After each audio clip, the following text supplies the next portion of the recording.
Tyler's journal was still open on the desk when we found his room. The balcony door had been left ajar, curtains fluttering in the breeze, like someone had just stepped outside and never come back. His bed was still made. Coffee grounds sat untouched in the filter. Nothing was out of place except that Tyler was gone. Just gone. And no one, not the staff, not the captain, not even the Coast Guard, could explain why. If you've ever been on a cruise or stayed somewhere where something just didn't sit right, I'd love to hear about it in the comments. And if these quiet stories keep you company at night, feel free to follow so you won't miss the next one. My name's Matthew Crane. I was 26 when this happened. I was working as a junior accountant in Chicago, living in a cramped third-floor apartment with 3 of my closest friends from college, Kevin, Josh, and Tyler. We were the type of group that shared rent takeout and old inside jokes from freshman year. And we'd been saving for that cruise for over 2 years, long enough to argue over the itinerary and still be excited to leave. It was supposed to be our last hurrah before life pulled us in different directions. Kevin had just gotten a new job offer in Seattle. Tyler was planning a cross-country move to Arizona. And I wasn't going anywhere, but I figured a week in the Caribbean with my best friends would make the long Midwest winter feel a little shorter. We booked adjoining rooms on the 7th deck of the Coral Princess. It was one of those massive floating cities with piano bars, comedy clubs, pools that changed colors at night, all the things you look forward to when you're young, tired and trying to forget about spreadsheets. The first couple of days were perfect. The weather held, the drinks were strong, and we spent hours wandering the ship, trying to figure out which restaurants were worth dressing up for, and which bars served the strongest piña coladas. Tyler was always up early, even before sunrise. He had this habit of getting coffee before anyone else was awake, and sitting on the upper deck with that beat-up leather journal he'd carried since college. He said it helped him think. Said the motion of the water cleared his head. Sometimes he'd jot things down, sometimes he'd sketch, other times. He'd just sit there, headphones in, watching the horizon like he was waiting for something. On the 3rd morning, he mentioned seeing a couple of crew members having what he called a very not routine conversation near the service corridor around 5 a.m. He laughed it off, said it was probably nothing, but I remember the way he said it. He kept glancing over his shoulder that day, even at breakfast. Kevin teased him about being paranoid, but Tyler kept watching people, especially the crew. That night at dinner, he was quieter than usual. Still himself, but dialed in, if that makes sense. Every now and then, he'd nod in the direction of someone. A steward, a bartender, even one of the housekeeping guys, and mutter something like, "That one was on the upper deck this morning. Same uniform, same gloves." At one point, he leaned over and told us he'd overheard 2 of the staff talking in Spanish near the staff stairwell. When they noticed him, they switched to English immediately. Said it was like flipping a switch. No small talk, no explanation, just silence and retreat. We played it off. Thought maybe he was bored or just looking for a mystery. But after dinner, he started writing again, more than usual. While Kevin and I hit the casino, and Josh went to the comedy show, Tyler stayed in his room, 7142, just next door to mine. I said goodnight to him through the adjoining door around 1 a.m. I remember it clearly because he had the TV on, some late-night host rambling about airline food. I could hear the drawers opening and closing, the faucet running the usual bedtime routine. It was stormy that night, the kind of ocean rocking that some people hate, but I always found comforting, like being in a giant cradle. I slept better than I had in months. The pounding on my door started just before 7 a.m. Kevin and Josh both wide-eyed and talking too fast. They'd gone to Tyler's room to surprise him with coffee and breakfast. Only Tyler wasn't there. The bed was still made. His journal was open with fresh writing from the night before. The balcony door was wide open, curtains blowing in the wind. His coffee machine was still full of water, like he'd planned to use it. But it never turned on. We called ship security immediately. That's when everything changed. They arrived fast. Almost too fast. Within minutes, the hallway was full of staff in dark uniforms. A woman introduced herself as Captain Martinez, head of security. She was calm, firm, asked all the right questions. Was he drinking? Did he have mental health issues? Was he sleepwalking? We said no to all of it. Tyler wasn't unstable. He was thoughtful, grounded. And more than that, he'd been worried watching the crew, asking questions, noticing shifts in behavior. When we mentioned the conversations, he overheard her face changed. Just for a second. She became colder, less curious. She told us passengers sometimes overthink things, that accidents happen more often than people think. She said it was likely he'd gone overboard during one of his early morning walks. 2 hours later, an official announcement came over the ship's speakers. A passenger had gone missing during the night. A moment of silence followed, but they never searched the ship, not properly. No room-by-room check, no announcement asking for witnesses. They just started scanning the ocean. Binoculars, Coast Guard contact, like they'd already made up their minds. Josh asked about security footage from the upper decks. We were told those cameras were undergoing maintenance. That afternoon, we were sitting in the main lounge, still trying to wrap our heads around it, when we overheard 2 crew members talking near the coffee bar. One of them said, "That's the 3rd one this season," and the other told him to keep his voice down. That documentation was management's problem. When they noticed us listening, they both walked away, in opposite directions. From that point on, we started asking questions, talking to other passengers. Some mentioned strange arguments in the middle of the night. Others said they saw crew leading people through side corridors that weren't on the maps. One woman said she saw someone being helped down a hallway. No uniform, no name badge, just 2 crew members on either side of them.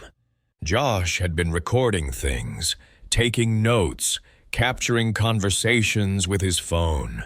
On our final night, there was a knock on his door. 2 crew members saying they needed to inspect the room due to a maintenance report. They flashed a document that looked official enough. Josh let them in.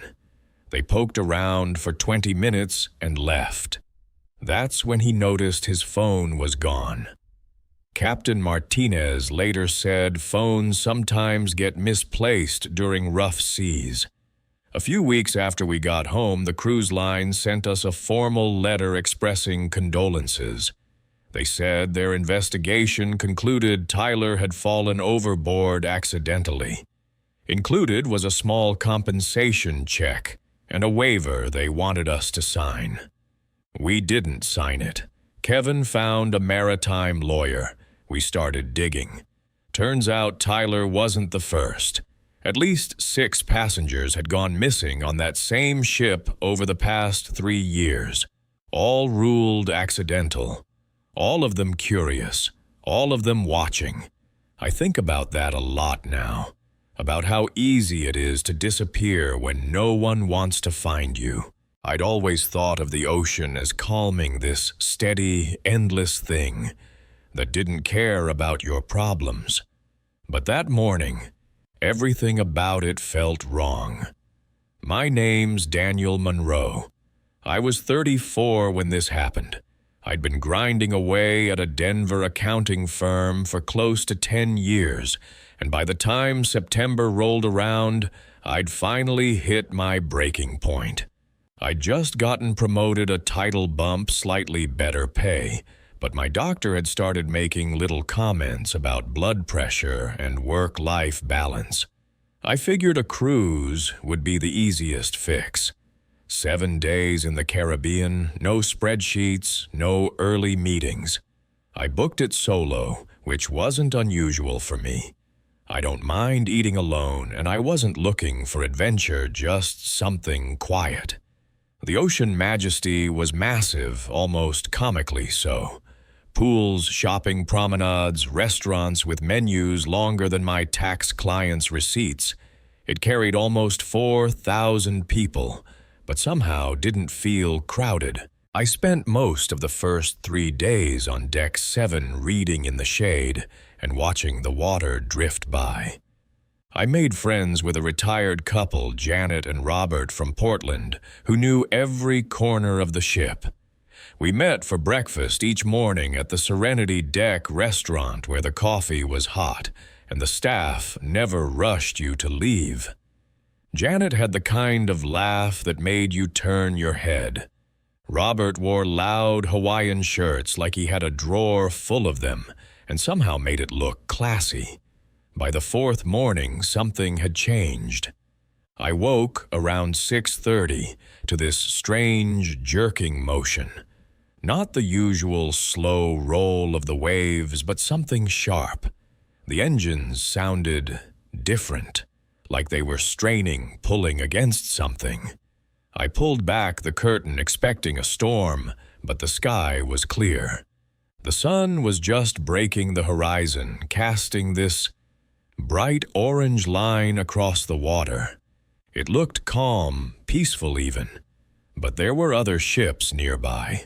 That struck me as odd, because for 3 days we hadn't seen another vessel, just open sea.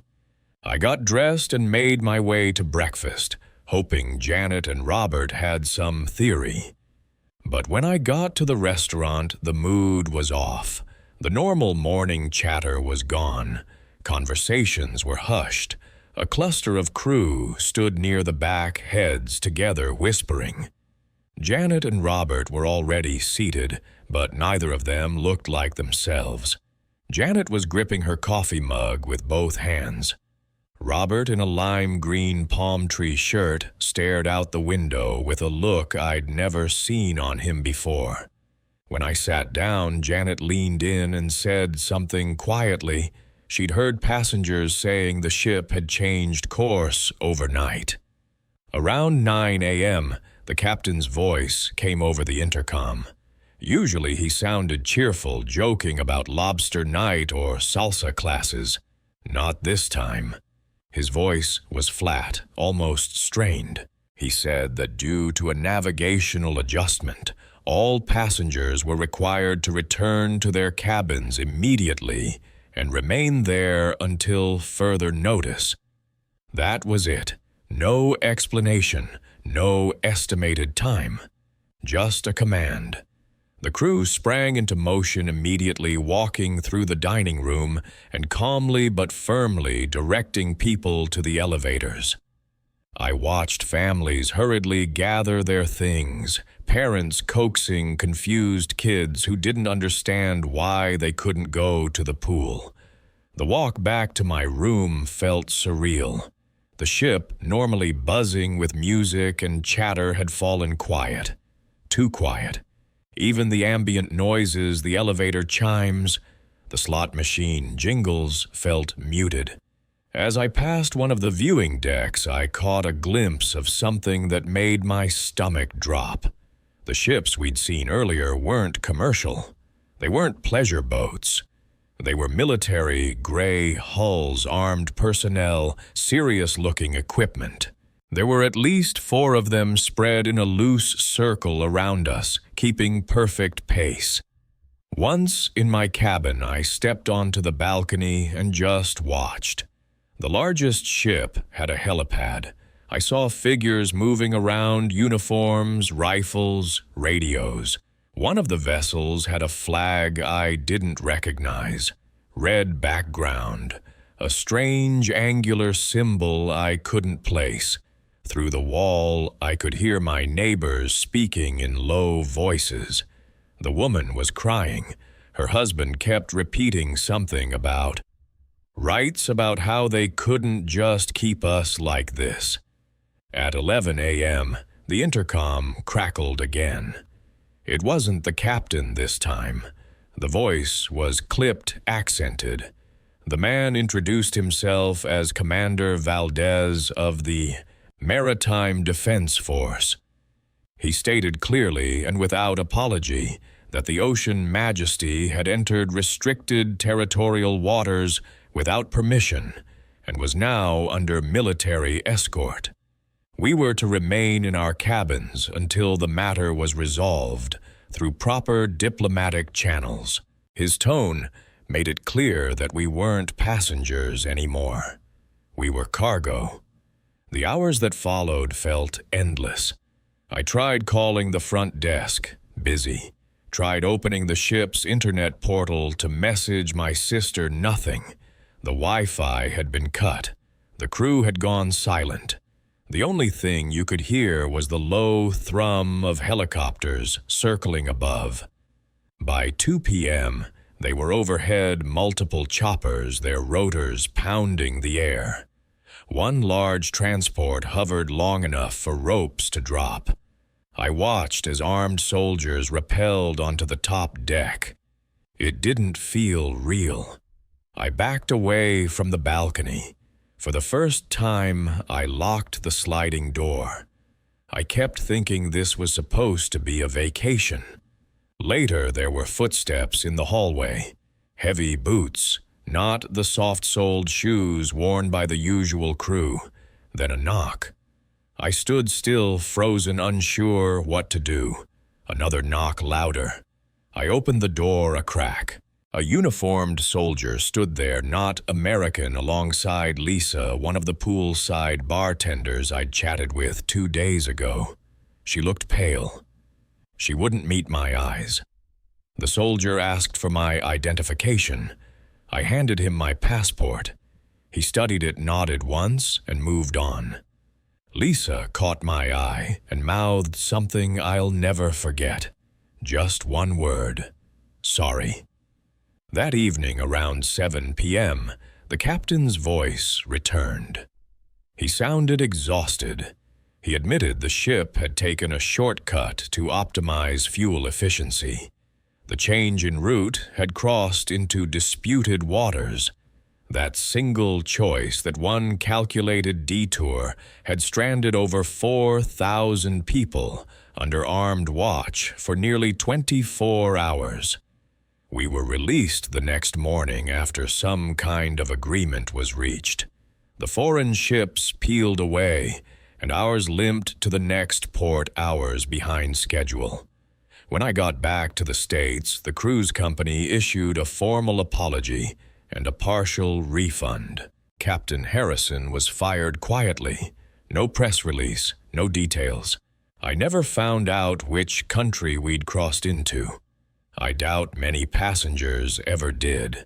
It all got buried fast. But what I do remember, what still wakes me up sometimes, is that moment on the balcony, when the ocean, usually alive and pulsing with waves, felt perfectly still, not peaceful, just watched. I'd been on a few cruises before, and they were all more or less the same: sunburns, buffets, bingo nights. But this one, I don't think I'll ever forget it. My name's Lauren DeWitt. I was 28 when it happened, burnt out, and about 2 years overdue for a proper vacation. I'd been working pharmaceutical sales across the Midwest, driving thousands of miles a month, eating out of gas stations, sleeping in airport hotels, all for a job that paid well enough to keep me moving, but never let me stop. That fall, I finally decided to gift myself a week off. Just 7 days to unplug. No Wi-Fi, no spreadsheets, no calls from regional managers about closing Q4. I booked a solo trip on the Celestial Horizon, a high-end Mediterranean cruise that promised luxury dining and restorative ocean experiences. Their words, not mine. I chose it for the food more than anything. I'd heard about this onboard restaurant Palazzo Nero reservation. Only black tablecloths, soft jazz, the kind of place where the menu changes every night and the desserts look like sculptures. It cost extra to dine there, but I figured why not? The first 2 days at sea were picture perfect. I spent mornings by the adults-only pool afternoons, napping in the shaded lounge chairs near the upper deck, and evenings wandering the promenade. I didn't socialize much. I wasn't there to meet people, but I did exchange polite small talk with a few passengers, mostly couples. A retired lawyer from Michigan, a honeymooning pair who looked like they'd stepped out of a magazine. We all smiled at each other like strangers do when everything feels easy. I had my Palazzo Nero reservation for Tuesday night, day 3 of the cruise. I remember being nervous about what to wear like that even mattered. The maitre d' was a tall man with silver hair and a voice like silk. He seated me at a corner table near the window, where I could see the last stretch of sunset melt into the sea. The place was gorgeous, dimly lit, warm-toned, with piano music and candlelight that made everything glow like it was underwater. The food was every bit as good as promised. I went with the tasting menu, 7 courses I couldn't pronounce, each paired with wine I pretended to understand. There was a citrus foam over some kind of scallop tartare, a truffle reduction that tasted like velvet, and a panna cotta that melted before I even realized it had touched my tongue. The waiter smiled the way fine dining waiters do, just enough to feel seen, not enough to be real. Around 2 in the morning, I woke up sweating.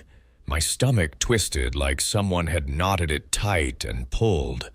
At first, I figured it was seasickness. I hadn't eaten that rich in years. But the nausea wasn't just a wave. It came in pulses, sharp and sudden. I made it to the bathroom just in time. And then again, and again. I don't know how many hours passed, only that I started hearing it from the other rooms, toilets flushing. Someone crying, muffled groans through the walls.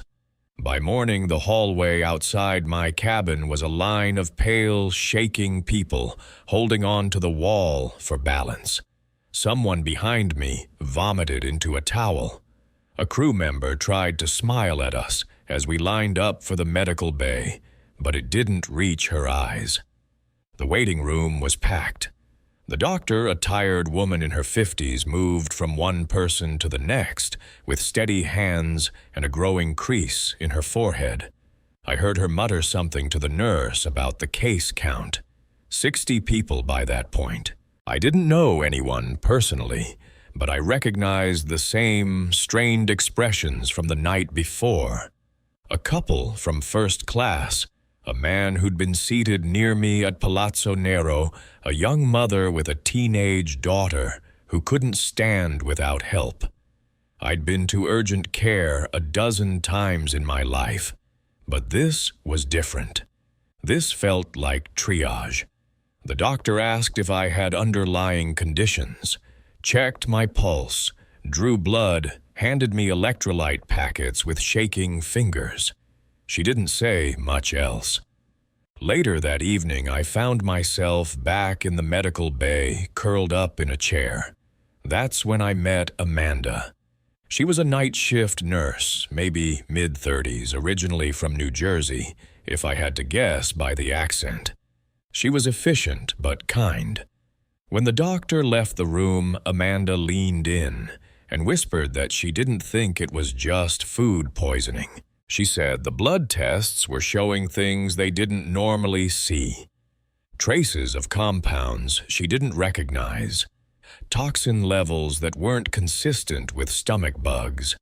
But management hadn't authorized full disclosure. By day 4, the rumors were spreading. Only passengers who'd eaten at Palazzo Nero were affected. Not the buffet crowd, not the steakhouse regulars. Just the ones who'd shelled out for fine dining. 3 people were moved into the ship's makeshift ICU, the elderly couple from Ohio, and the mother I'd seen earlier. Their conditions were worsening. Dehydration, irregular heart rhythms, neurological symptoms.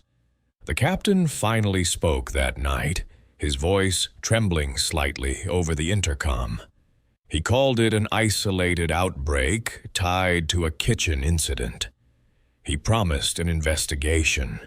He used words like precautionary and compensation. But even in my fogged state, I could hear the fear behind the formality.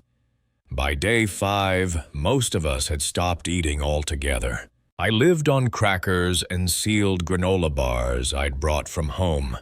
The buffet was practically empty. The crew avoided eye contact.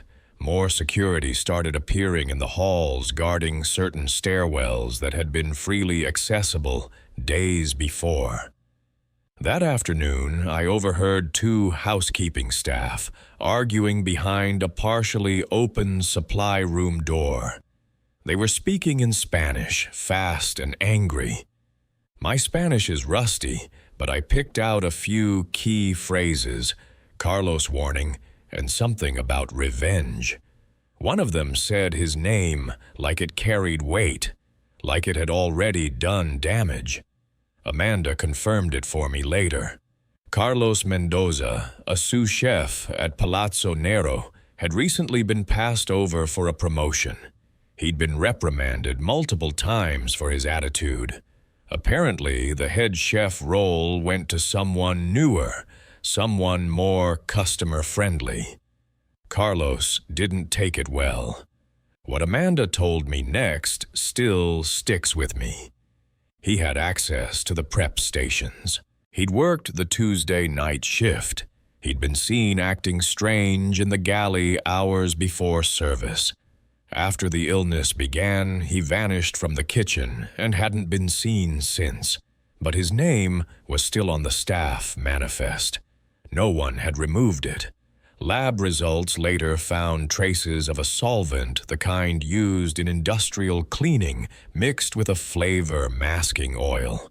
Enough to avoid detection on the plate, but toxic in the bloodstream. I don't know how he pulled it off without anyone noticing. Maybe he worked alone. Maybe he didn't.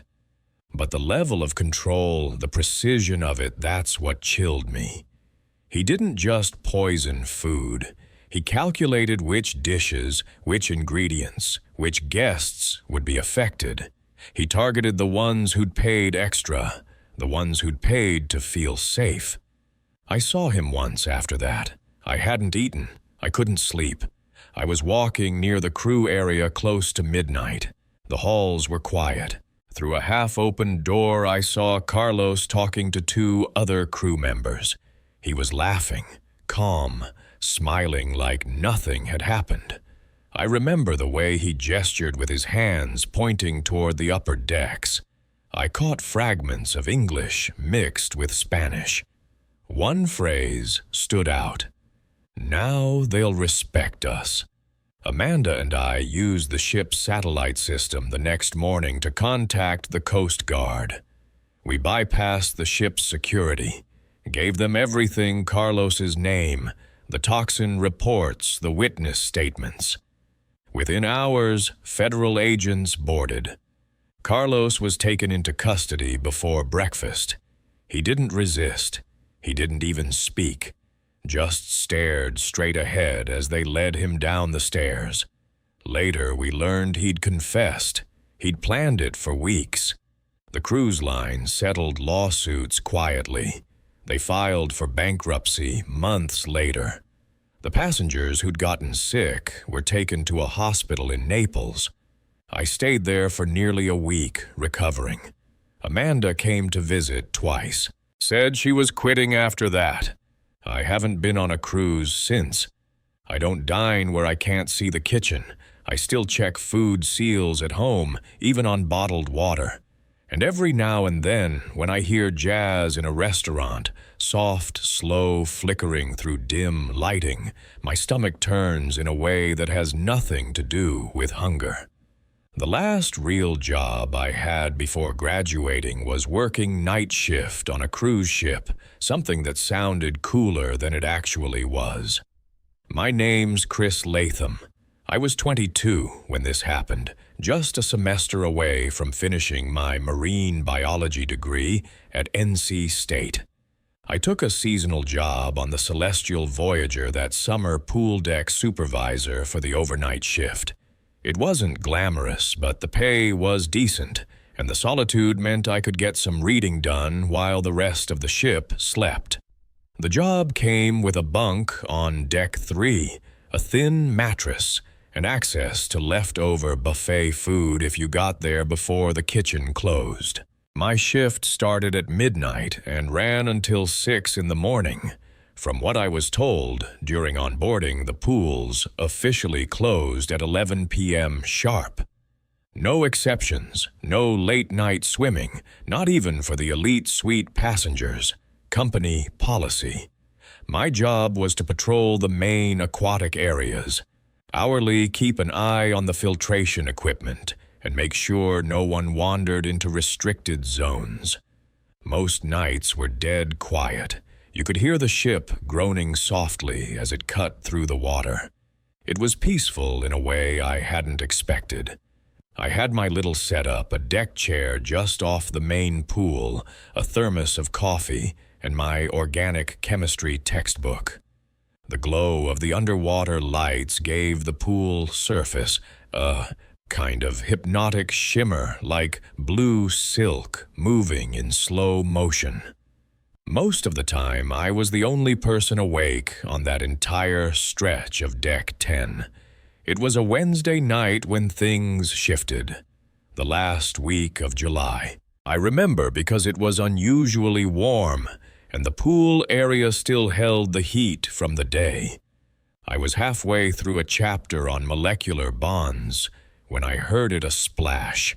Not a drip, not water sloshing from the ship's motion. A distinct splash, like someone kicking hard off the side of the pool. I stood up, scanned the area. Nothing. The main pool and hot tubs were still, but the lap pool tucked behind a decorative divider of fake palm trees and planters had ripples spreading across its surface, long, wide ripples, like someone had just moved through the deep end and ducked under. I called out casually at first, then again louder. No answer. I approached with my flashlight, sweeping it across the pool deck and into the water. It was empty. No swimmer, no pool toys, no sign of movement now except for the water which kept shifting in unnatural patterns. I stood there for a long time listening. That's when I heard it a gasp. Wet, ragged, unmistakably human, like someone trying to breathe through panic. Then silence. I stayed until the water stilled and the sound stopped. Did a full sweep of the pool area, checked all the exits and access points. Nothing. I radioed it in as a possible false alarm, something vague. No need to make a thing out of it. But the next night around, the same time, 12:47 a.m., it happened again. Same splash, same gasp, same rippling water with no one in sight. I started documenting it, times, conditions, where I was when it started, how long it lasted. Every time it was the lap pool.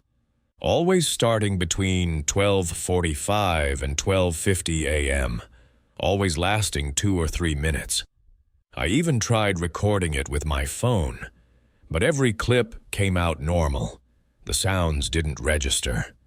Just the soft hum of the ship's systems and my own breathing. After a week of this, I brought it up with Nancy, one of the daytime supervisors. She'd been with the cruise line for over 15 years, knew the ship like the back of her hand. When I mentioned the lap pool, her whole demeanor shifted. She asked me to step aside away from the other staff and lowered her voice. She told me there had been an incident 2 years earlier. Spring season 2017. 2 young guys, both 19, both fresh hires from the Midwest. Benjamin and Nathan. First-time crew members, green as could be. One night after hours, a group of off-duty staff had been drinking in one of the staff lounges. Someone thought it'd be funny to initiate the new guys with a crew swim challenge, a dumb tradition where rookies had to swim laps in the lap pool while wearing ankle weights. It started as a joke, but the boys never resurfaced. By the time anyone realized they weren't coming up, it was too late. The others panicked. Some were too drunk to help. Some ran. The security team eventually pulled the bodies, but by then the damage was done. The families were compensated quietly. Management buried the incident under NDAs. Officially, it never happened. But Nancy had been on board.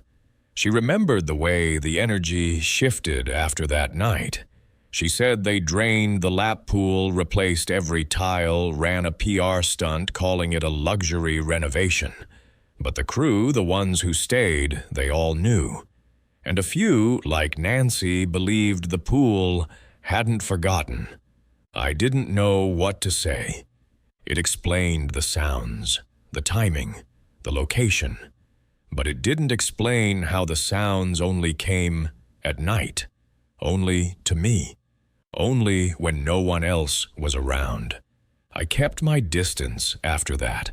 I started bringing headphones to work, tried to avoid walking past the lap pool. But one Friday night in early August, something changed. I decided to sit directly beside it. I told myself it was an experiment. I needed to know if it was in my head. I brought a chair over, positioned it right at the edge of the deep end.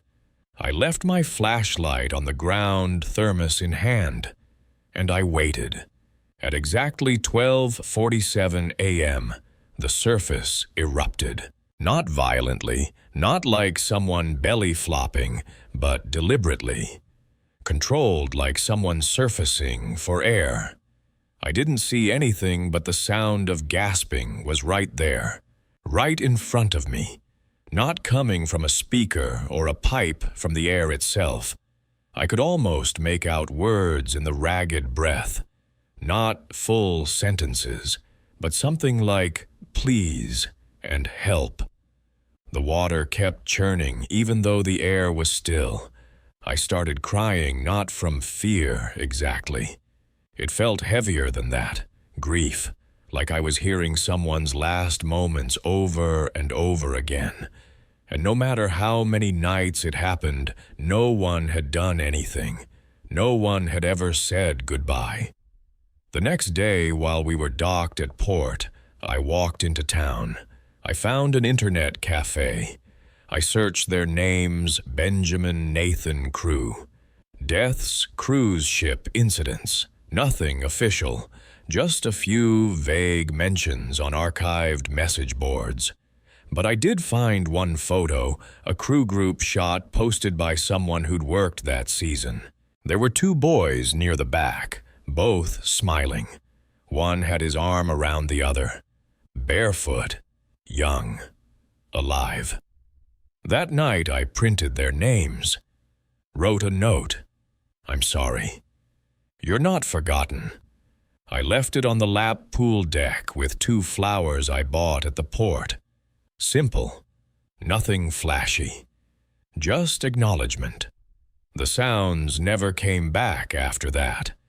The rest of my contract passed without incident. The lap pool stayed quiet. Still, I finished my degree the next spring. Haven't set foot on a cruise ship since, but sometimes just before bed, I hear that echo in the back of my mind, the water lapping gently, and a voice that never quite gets above a whisper. I still don't know if it was a haunting, or guilt, or something in between. All I know is something was trying to be heard, and for a few minutes it was.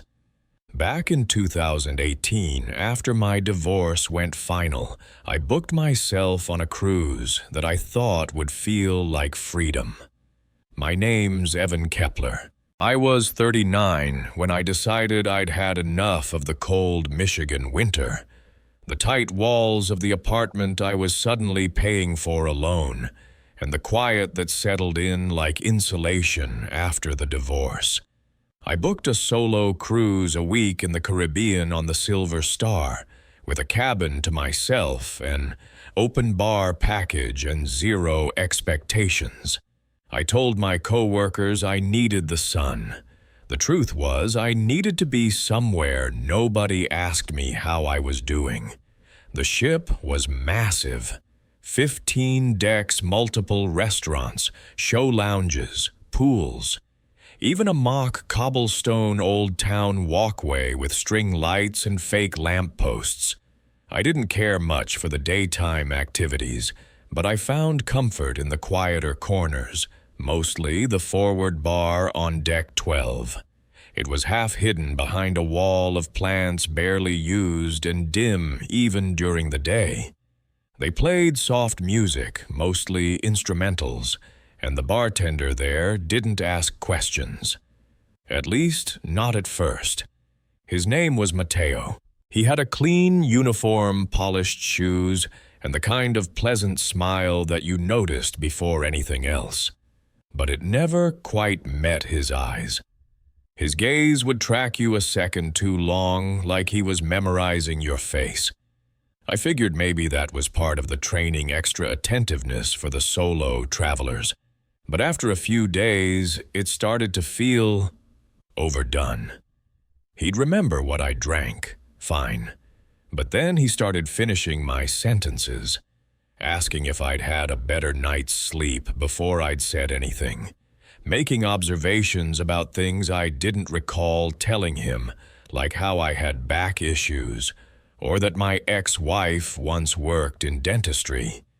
That second one caught me off guard.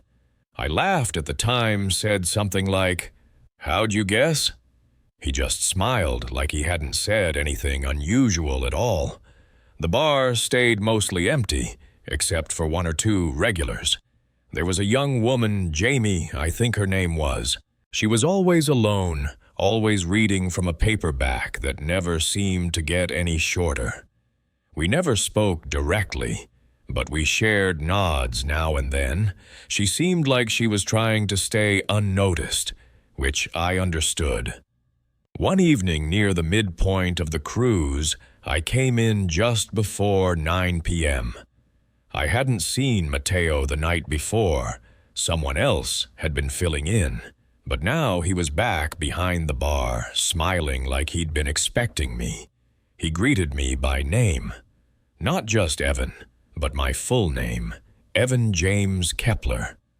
I froze a second, tried to remember if I'd ever told him that. I hadn't. It wasn't on my key card, and it wasn't on my tab. I asked how he knew. He just said, "It's in the system. Don't worry." Then he leaned in slightly and added, "It's good to see someone stay in one place for more than a few nights." That didn't sit right with me. Most passengers were there for the whole trip. What did he mean, stay in one place? I left early that night. Didn't even finish my drink. I wandered the open decks for a while, past the karaoke lounge, the arcade, the late-night cafe. There was something in my chest that hadn't quite settled.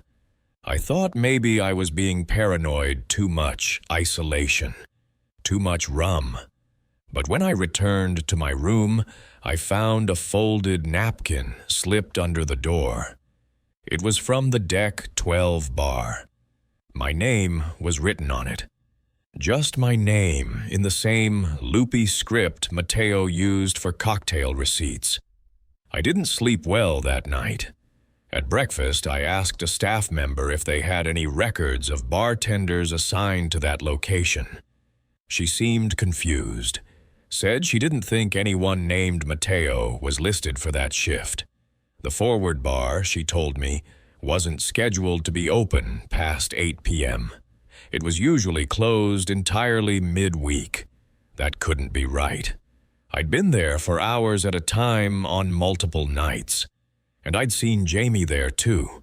The next day I went back, just before 9. It was closed, completely dark chairs, up no staff. But on the counter near the corner where I always sat was the same cocktail I'd ordered that first night. The same square napkin underneath it. Only this time, it didn't have my name. It had Jamie's. I picked it up. The drink was cold, recently made. That's when I realized I hadn't seen Jamie since 2 nights ago. Not at breakfast, not walking the decks, not at any of the excursions. I asked around casually. No one seemed to know who I was talking about. I checked the onboard activity photos near the gift shop. In a group photo taken on day 2, I spotted her in the background. But when I went back the next day to look again, the photo had been replaced. I finally asked guest services. They told me no one by that name had checked in. No Jamie, no one matching her description. No record of anyone booked in the surrounding cabins. I gave a vague explanation, said maybe she used a nickname. They said I could file a report, but it wouldn't go anywhere without a last name or cabin number. That night I avoided the Deck 12 bar. I stayed in my room with the curtains drawn.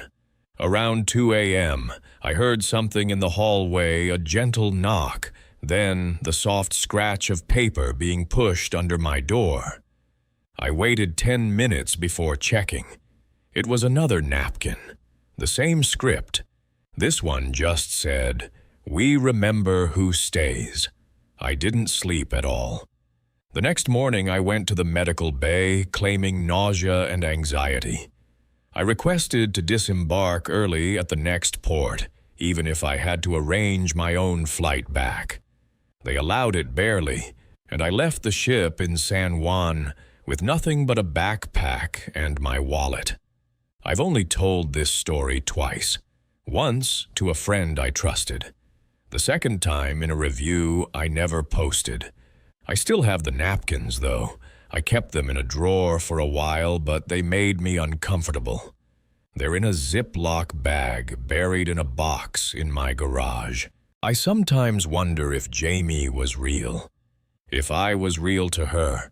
Or if we were just passing shadows in a place that noticed people who slipped between the cracks.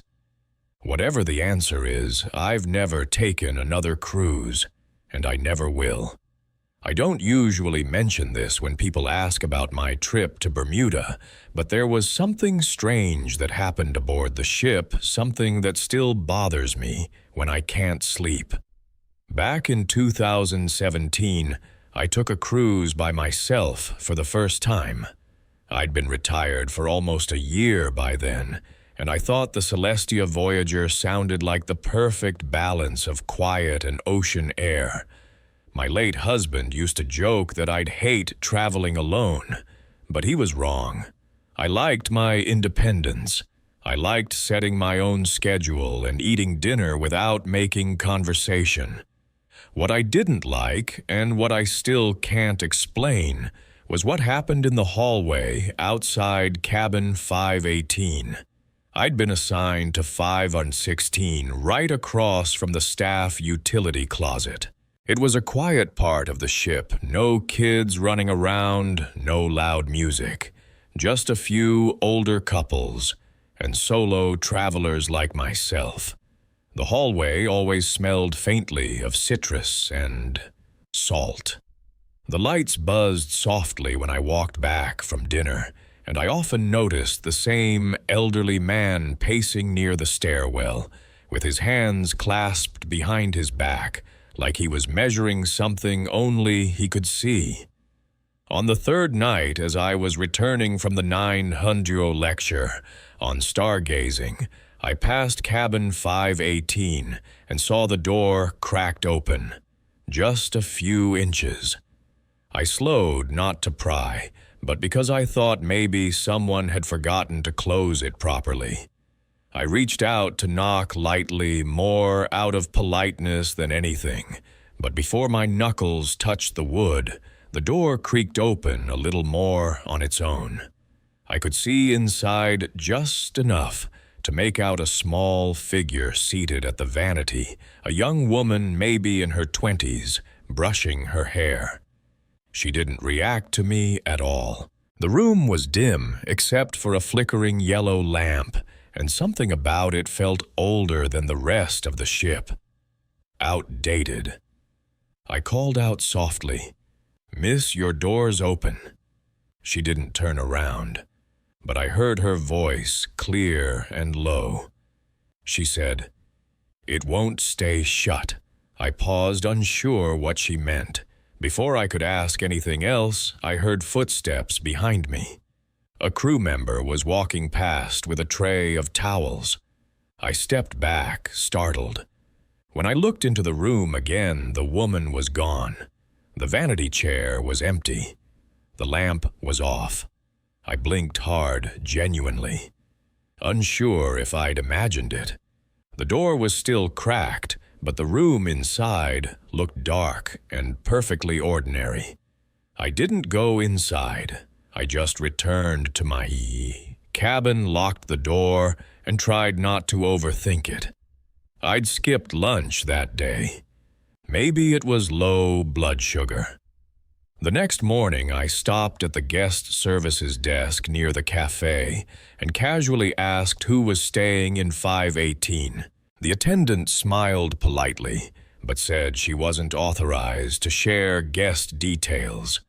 I wasn't surprised it was a long shot, but I kept thinking about that line, "It won't stay shut." That evening, I walked past 518 again. This time, the door was closed tightly and with a strip of masking tape over the latch. Not the usual security seal, just plain beige tape like someone was keeping it shut the old-fashioned way. I paused a moment, wondering if it was temporary maintenance. As I turned to go, I noticed something scratched lightly into the metal room number, like someone had dragged a key across it. 4 digits, 1973. I took a photo with my phone just in case. It didn't come out clearly. The flash reflected off the plaque, and all I got was a blur. I didn't see anyone go in or out that night, and I slept restlessly with the cabin curtain cracked open, watching the moonlight crawl across the carpet. The next morning, the tape was gone. The door was closed again, perfectly clean. No scratch, no sign of anything ever being wrong. When I leaned in, I could hear the faint sound of someone humming on the other side, a woman's voice, light and steady like an old lullaby. At breakfast, I sat with a couple from Maryland and brought it up in the most casual tone I could manage.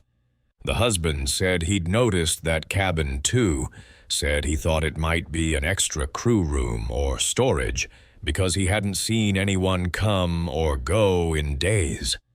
The wife disagreed. She swore she saw a young woman leave the cabin around 4 a.m. the night before, said she had long dark hair and was barefoot. Later that afternoon, I went to the main desk again, and asked directly, "Is someone staying in 518?" This time, the attendant hesitated. She glanced at her computer, then back at me. "That cabin isn't occupied," she said. "It's listed for refurbishment. No one should be assigned there." I asked about the woman I'd seen, even described her. The attendant's smile tightened. "If you're concerned, we can have security take a look. But again, no one is in that room." That night, I returned to my hallway later than usual, maybe around 11:30. I'd stayed up in the lounge watching a movie and sipping peppermint tea. When I turned the corner, I saw the door to 518 wide open. This time, the light inside was harsh, not the yellow glow from before, but a stark, fluorescent overhead light like you'd see in a hospital. The bed was neatly made, the chair at the vanity was gone, and in the center of the room stood the same young woman. She wasn't brushing her hair now. She was just standing there, arms at her sides, staring directly at me. Her expression didn't change, not even when I froze in place. I tried to speak, but my mouth went dry. There was something odd about the way the light hit her face, flat, too pale, like her features had been pressed onto her skin rather than shaped by it. And then, just as I blinked, the light flickered. When it came back, she was gone. I don't remember walking back to my room.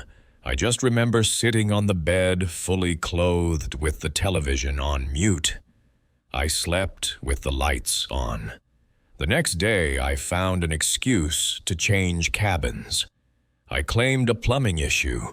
The new room was on deck 8. I never went back down to 5 unless I had to. After the cruise, I looked up the ship's registry. Turns out the Celestia Voyager wasn't new, just refurbished.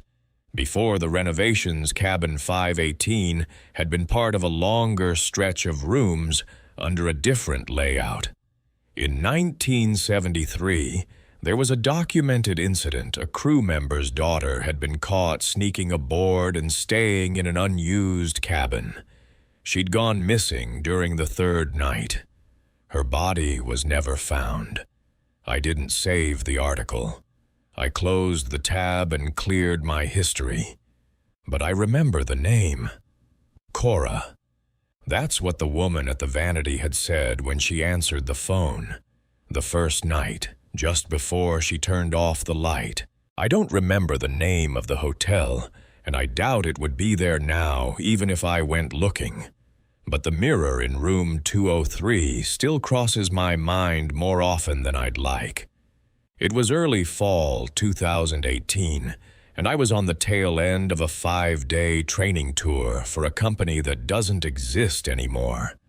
I'd been driving across state lines from one satellite office to the next, spending each night in whatever small-town hotel. Still had working plumbing and half-decent Wi-Fi. By the time I reached Benton Falls, I was running on vending machine coffee and barely enough energy to keep my eyes open past 700 rows. I didn't care about the decor, the smell, or whether the carpets had ever been cleaned. All I wanted was a door that locked and a place to sit down for more than 5 minutes. The woman at the front desk looked about 70, with that practiced hospitality that walks the line between friendly and rehearsed. Her name tag said Marla. She handed me a key card, told me. Breakfast ended at 9 sharp, and then paused before saying, "If you're in 203, keep the mirror covered at night." She said it so matter-of-factly that I didn't think to ask what she meant until I was halfway up the stairs with my suitcase dragging behind me like an old dog. I figured she meant the glare from the hallway light or something equally mundane. Room 203 was ordinary. Bed, desk, single window with a view of the parking lot and a full-length mirror on the wall beside the bathroom door. It wasn't a fancy mirror, just one of those thin, discount ones with a silver plastic frame. There was a faint distortion in the glass near the top, like a bubble caught under the surface, but nothing that seemed worth mentioning. I dropped my bag, kicked off my shoes, and sat on the edge of the bed, staring at myself for a long minute. I looked older than I remembered, grayer. My suit was wrinkled and my shirt collar was folding in on itself. I laughed under my breath and reached into my bag for the extra t-shirt I always packed. That's when I saw it, a folded sheet tucked between the hotel brochure and the TV channel guide. Handwritten. Just 5 words scrawled in thick blue pen, "Don't let it face you." I checked the back. Blank. The handwriting looked like it belonged to a man, hard pressure on the downstrokes, uneven spacing. Probably someone bored or trying to be funny. But still, I took the mirror off the wall and turned it around so the reflective side faced the wall. It made the room feel a little smaller, like something had been pushed too close to where it didn't belong. I didn't sleep much that night. I kept waking up to small sounds, creaks, the hum of the mini fridge, and once what I swear was someone shuffling just outside my door. The second night was worse. I was too tired to care anymore, so I flipped the mirror back over. I remember brushing my teeth and glancing at it as I passed, then stopping cold. For a second, my reflection wasn't quite synced. I blinked and it blinked a fraction of a second later. It could have been my imagination or the weird warping in the glass, but I swear the man in the mirror had his shoulders set a little higher than mine. I checked again. Everything looked normal. I told myself to get a grip, sat down at the desk, and started drafting my end-of-week report. I wasn't more than a paragraph in when the TV flicked on by itself. Just static. I turned it off and stared at the dark screen, seeing my reflection faintly in the glass. This time, the figure didn't match my posture at all. I was sitting forward. He was leaning back. I spun around, nothing behind me. When I looked back, the screen was black again, and I could see only my own exhausted face. I left the room around 10 Tuzrus and went down to the diner attached to the hotel. It was mostly empty except for a man sitting in the corner booth facing the wall. He didn't have any food, just a glass of water that hadn't been touched. I took a stool at the counter and ordered something greasy enough to keep me from thinking too much. Marla was there again, pouring coffee and pretending not to watch the man in the booth. I asked her quietly, "Has anyone ever said anything about the mirror in 203? She didn't answer right away. She just folded her hands on the counter and said, "Sometimes it remembers the people who stayed before you." Then she walked away. That night I kept the mirror uncovered. I don't know why. Maybe I wanted to prove it was nothing. Maybe I was too tired to care anymore. Around 3 Kyozig in the morning, I woke up needing a drink of water. The room was dark, but the streetlight outside cast a faint glow through the curtain. I sat up, rubbed my eyes, and turned toward the bathroom. The mirror was glowing faintly, no light source, just the glass itself. Not bright, just enough to see shapes. My reflection was standing. I wasn't. I froze. The figure in the mirror raised one hand. I didn't. It touched the glass and tilted its head just slightly, as though inspecting me. I stood up, heart pounding, and moved toward it. As soon as I reached the edge of the bed, the light cut out. The mirror went black. My own face returned. I didn't sleep the rest of the night. I left before sunrise, dropped the key at the front desk, and didn't wait for Marla to come out from the back office. On the way out, I glanced at the corner booth. The man was still sitting there, still facing the wall. I never went back to Benton Falls. I took a different route home, even though it added 3 hours to the drive. I didn't talk about it for a long time. But every now and then, when I catch myself in a mirror unexpectedly, I wonder not if it's me staring back, but whether it's still him. There's something about quiet places that draws things in: old ships, cold highways, vacant motels, forgotten cabins, and dim-lit diners where nobody looks too closely. They're not haunted in the way movies suggest. They're haunted in the way memories are. They collect what people leave behind: grief, fear, a last breath, a whisper never spoken aloud. And sometimes when conditions are just right, when it's late enough, cold enough, still enough, they let those memories touch the living.